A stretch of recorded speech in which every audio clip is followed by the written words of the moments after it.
Boa noite, turma. Tudo bem com vocês? Espero que sim.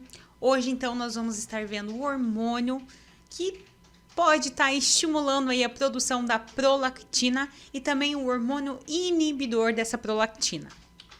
Então, nós vimos lá, quando a gente estava estudando os hormônios produzidos na hipófise, a gente viu que nessa adenohipófise a gente tem essa liberação, tá, de um hormônio ali chamado de prolactina.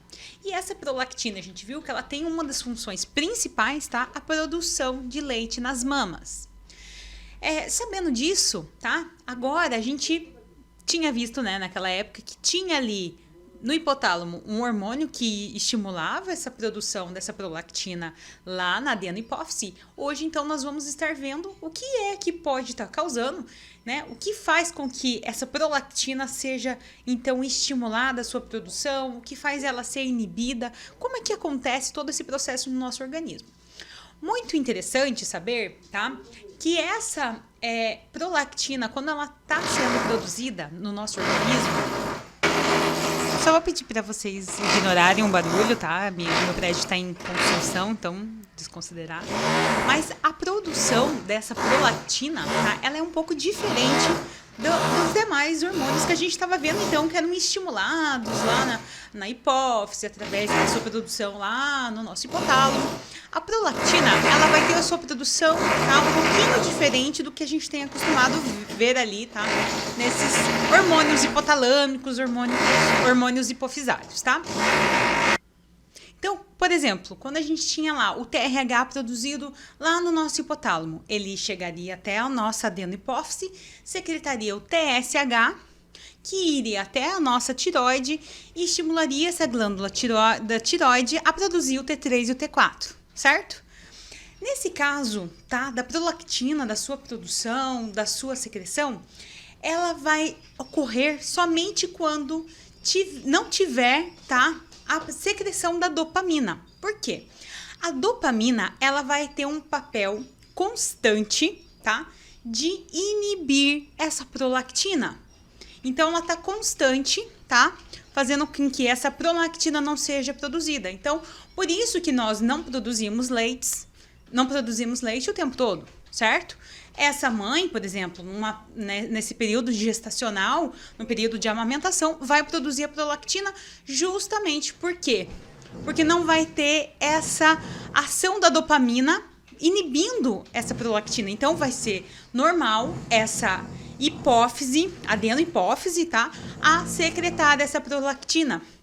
Então, isso vai ser algo normal quando não tiver a dopamina ativa, tá, sendo secretada do nosso hipotálamo na adenohipófise. Então, em vez da dopamina ser secretada lá do nosso hipotálamo para a adenohipófise para estimular, ela vai fazer o contrário. Ela vai estar constantemente inibindo essa prolactina e no momento em que essa prolactina, tá, precisa ser secretada, precisa ser produzida, como eu falei no caso ali da mãe que precisa amamentar o seu bebê, então essa dopamina, tá, que para de ser produzida.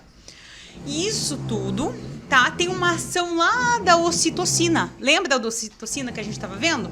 Que é o conhecido como o hormônio do amor, do afeto, do carinho. Justamente, tá, a ocitocina vai, nesse momento de sucção em que o bebê vai estar ali, essa ocitocina vai estar agindo, tá, juntamente para que haja, tá, essa produção de prolactina, né? No caso, que não tenha a dopamina agindo nessa glândula hipofisária.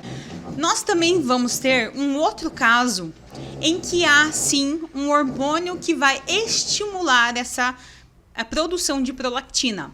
Nesse caso, tá, nós vamos estar vendo um caso, tá, em específico, quando há um problema primário de tiroide, no caso, o hipotiroidismo.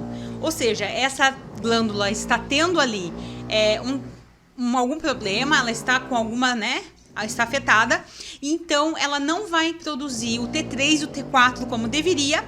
E lembra que o nosso T3 tem a função de mandar o feedback negativo para o nosso hipotálamo, para ele não produzir mais o TRH? Então, quando não tem a produção do T3 e do T4, a gente não vai ter aviso pro hipotálamo para ele parar de produzir o TRH. E esse TRH vai continuar sendo produzido e a adenohipófise vai produzir o TSH. E com isso, tá? Esse excesso de TRH e TSH e constantemente não tem a produção do T3 e T4 e vai ter esse aumento de TRH e TSH, vai fazer com que, tá, haja um estímulo para a produção da prolactina, nesse caso de hipotiroidismo. Então, vai ter um estímulo dessa produção de prolactina? Pode ter sim, mas num caso, tá, em específico de hipotiroidismo, que esse indivíduo possa estar sofrendo, tá? O certo, o normal do nosso organismo é o quê? Dopamina inibindo sempre. Precisou produção de leite, precisou para alguma coisa prolactina, inibiu a dopamina de inibir a adenohipófise, entendeu? Então é mais tranquilo, a gente vai ter a dopamina sendo inibida sempre e quando precisa essa dopamina, tá, vai parar de inibir essa adenohipófise. Nós vamos ter casos de hiperprolactimia. O que significa isso? Quando é excesso, tá, dessa prolactina sendo produzida, quando a gente tiver algumas causas fisiológicas que podem estar ocasionando no corpo, no organismo dessa pessoa. Por exemplo, sono, estresse, tá?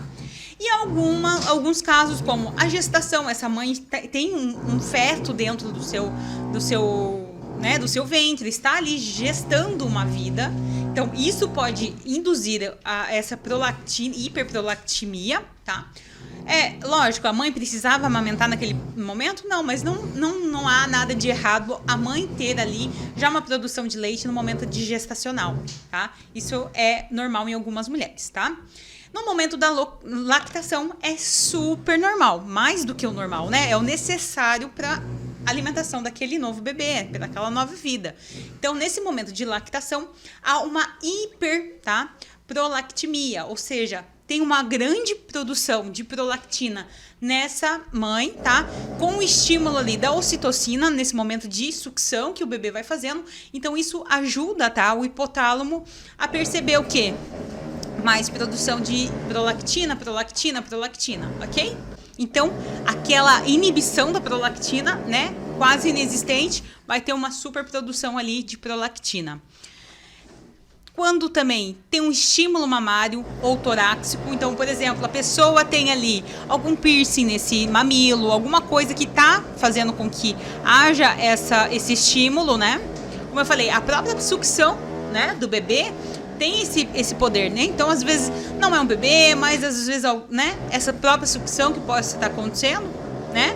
Então, isso pode ser um estímulo, sim, tá? Para que haja, então, essa lactação.